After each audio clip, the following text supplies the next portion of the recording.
Aunque a menudo se asocia con situaciones incómodas, la transpiración es una respuesta natural de nuestro cuerpo para regular la temperatura, también una reacción frente al miedo, el enojo, la vergüenza o el dolor.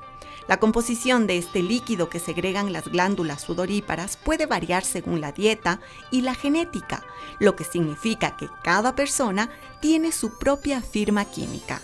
¿Qué pasa con el olor? ¿En qué áreas sudamos con más frecuencia? ¿Qué hacer si es excesivo y nos está causando problemas sociales, familiares o laborales?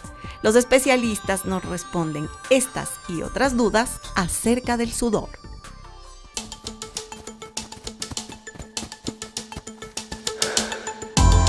Una verdad universal es que todos sudamos, cuando hace calor, cuando corremos. Cuando el cuerpo necesita regular su temperatura, el sudor entra en acción. A medida que esas pequeñas gotas se evaporan, enfrían la piel y previenen que el calor interno se eleve a niveles peligrosos. A nivel cerebral, en el hipotálamo, en un sector del cerebro, están los centros de la temperatura, tanto del frío como del calor. Cuando tenemos excesivo calor, el cerebro ordena al organismo, en este caso a la piel, que produzca mayor cantidad de sudor para eliminar ese calor, con un efecto radiador, digámoslo así. También está el efecto sobre los vasos sanguíneos, la vasodilatación, por eso es que nos ponemos rojos cuando hay calor. El sudor también elimina ciertos elementos de la sangre, de las toxinas, del cuerpo. Lo que pasa es que hay gentes muy sensibles con una excesiva sudoración o frente a un estímulo de calor, y no olvidemos los estímulos emocionales. Personas que cuando se asustan sudan, cuando se enojan sudan, ¿no es cierto? Cuando soltamos adrenalina en nuestro cuerpo por cualquier situación de emergencia, sudamos. El alcohol en el chuchaqui también sudamos, es decir, hay una serie de condiciones en las cuales esa sudoración aumenta y a veces en forma exagerada. Esta función tan natural de nuestro cuerpo puede convertirse en una pesadilla para algunas personas. Desde muy pequeña, Paola supo que algo en ella era diferente. Lo que para otros era imperceptible se convirtió en una barrera silenciosa que la aislaba del mundo.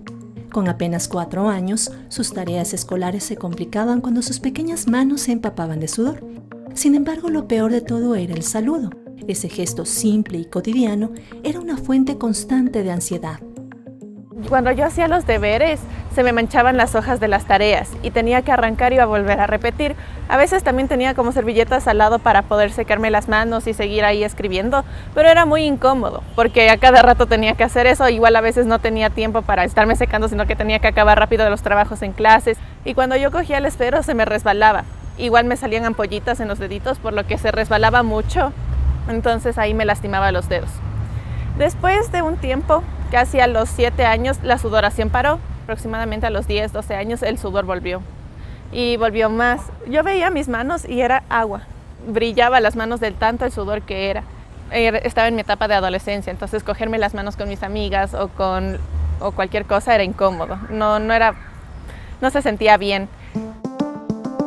A sus 17 años, cuando la vida social es lo más importante, Paola no pudo seguir ignorando su problema. Las miradas, la incomodidad y ese esfuerzo incesante por esconder sus manos mojadas se volvieron insoportables. Fue entonces cuando decidió buscar una solución definitiva. Su especialista le habló de la simpatectomía, una cirugía que prometía cambiarle la vida. Me llevaron al psicólogo, igual permanecía el sudor, o sea, no tenía nada que ver una cosa con la otra. El doctor me sugirió operarme definitivamente porque el sudor era excesivo, que había el riesgo de que este sudor se compense con otra parte de mi cuerpo, pero que veamos qué tal sale la operación. En ese momento yo decidí que sí, porque en serio el sudor de las manos era tan incómodo que dije todo sí, no importa. La recuperación no fue muy dolorosa en realidad, solo los 2 primeros días que no podía alzar los brazos porque la operación fue en la parte de las axilas. Apenas salí de la operación yo ya tenía las manos secas. Ahora me siento súper tranquila, puedo extender la mano a cualquier persona, o sea, fue la mejor decisión que tomé en mi vida. Paola no está sola en su lucha contra la hiperhidrosis. Esta condición afecta al 2% de la población mundial. Ocurre cuando el nervio simpático que se encuentra cerca de la médula espinal se vuelve hipersensible y provoca una sobreproducción de sudor, convirtiéndose en un obstáculo diario que afecta la vida social y la confianza personal. Hablemos en el campo dermatológico, están las hiperhidrosis localizadas, axilas, frente, espalda, pies, manos, que sudan en exceso. Y es un círculo vicioso, porque la persona siente ansiedad, se pone tensa, se pone nerviosa, recibe el estímulo hormonal, produce mayor cantidad de sudoración. Y al producir mayor cantidad de sudoración, se siente mal y se tensiona más y produce más sudoración. Luego tenemos que el exceso de sudoración, por ejemplo, en los pies, sancochan, como decimos vulgarmente, se sancocha la piel, como cuando estás en una piscina 2, 3, 4 horas y sales hecho mote los pies, pues lo mismo sucede con la sudoración excesiva. Y en cambio en las manos, si tú laboralmente trabajas en una oficina, mojas los papeles y se sienten realmente mal. Hay personas que literalmente gotean de las manos como si fuera una llave mal cerrada, el goteo permanente del sudor. La hiperhidrosis es considerada un problema de salud en nuestro país. Por eso, los tratamientos se realizan en hospitales públicos y son cubiertos por la Seguridad Social, abriendo la posibilidad a que más personas accedan a soluciones. Este tipo de patología se la consideraba como muy trivial.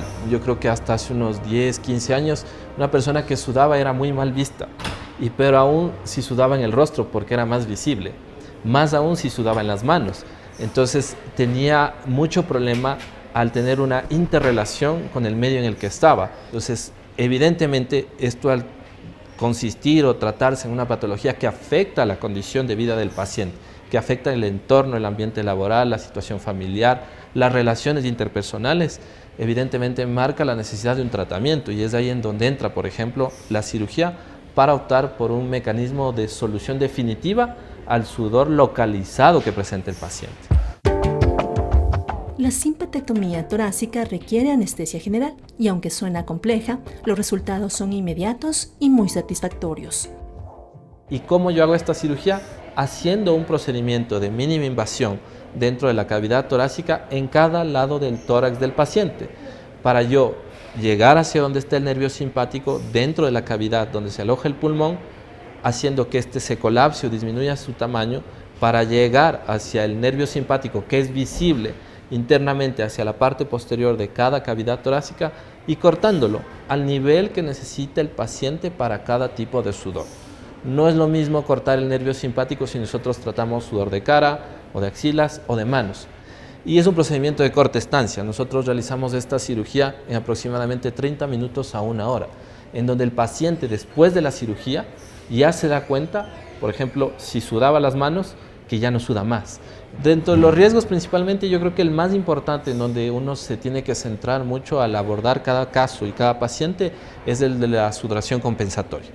Indicar que siempre, si nuestro cuerpo termorregula en una parte específica en donde tenemos mucha sudoración, ese sudor tal vez se puede extrapolar o cambiar a otra zona del cuerpo. ¿Por qué? Porque nosotros no podemos decirle a nuestro cerebro, deja de sudar de forma definitiva en una parte. Sí, se calma, se soluciona en la zona afecta, pero ese sudor se puede retransmitir a otra parte del cuerpo y es muy variable. Nuestro cuerpo cuenta con entre 2 y 4 millones de glándulas sudoríparas. Las glándulas endocrinas, presentes en casi toda la piel, liberan agua y sales sin olor alguno. En cambio, las glándulas apocrinas, concentradas en zonas como las axilas, ingles y pies, secretan un sudor más complejo lleno de ácidos grasos, lípidos y esteroides. Al entrar en contacto con las bacterias que habitan en nuestra piel, se produce como resultado ese olor característico que muchos preferiríamos evitar. El mal olor, sin embargo, no siempre depende solo del sudor. Factores como la genética, las hormonas e incluso lo que comemos como el ajo, la cebolla o los espárragos pueden influir en la intensidad del olor corporal. Además, ciertos medicamentos pueden exacerbar este fenómeno. Lo interesante es que nuestras emociones también se reflejan en esas gotas de sudor.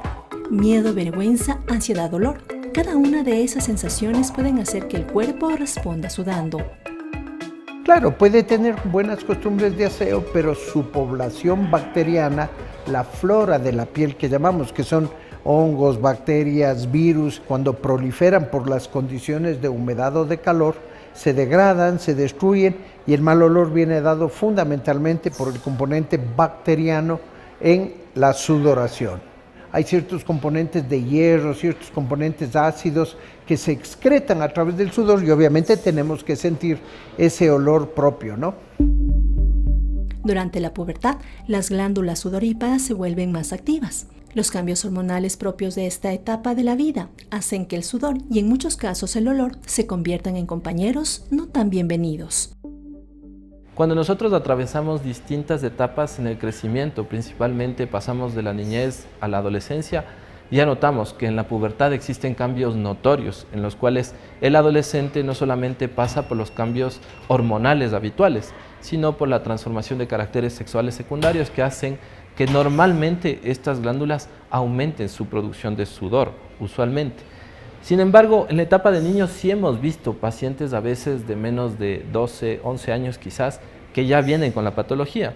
Niños pequeñitos que desde tal vez recién nacidos los papás ya se dan cuenta, a mi hijo le sudan los pies, le están sudando las manos y yo nunca había visto eso, no he tenido un antecedente en la familia, pero ya se van dando cuenta. Tuvieron el problema, lo siguen arrastrando y en la etapa de adulto joven se dan cuenta que en la actividad profesional tienen mucho inconveniente. Sin duda, una higiene frecuente ayuda a evitar el mal olor, pero cuando otros factores influyen, la industria cosmética ha desarrollado desodorantes y antitranspirantes que no solo neutralizan el olor, sino que también eliminan las bacterias responsables. Además, la dermatología ha avanzado enormemente, creando tratamientos más efectivos para quienes enfrentan este problema de forma crónica. Comenzamos con ciertos sustitutos de jabón. ¿Por qué? Porque al tener pH ácido proliferan un poco menos las bacterias, acompañado del uso de desodorantes que pretenden disminuir la salida del sudor. Luego tenemos medicinas vía tabletas que son anticolinérgicos. No nos gusta usar mucho porque puede dar efectos secundarios como son visión borrosa, boca seca, mareos, somnolencia. La toxina botulínica, cuando lo usamos en una hiperhidrosis, es un tratamiento médico. Estamos utilizando un tratamiento biológico para un problema de salud. No es un problema de salud pública, es decir, no es una diabetes, no es una hipertensión, pero sí es una enfermedad, no es un problema estético. También tenemos la liposucción en el caso de las axilas, por ejemplo, el cirujano plástico, el dermatólogo, a través de una cánula succiona y saca las fábricas de sudor en las axilas. Son incisiones muy pequeñas, es anestesia local, es un tratamiento no muy agresivo. Aunque puede ser incómodo, el sudor es una de las formas en que el cuerpo nos protege. Así que la próxima vez que sientas esas gotas resbalando por tu piel, tal vez las veas de otra manera.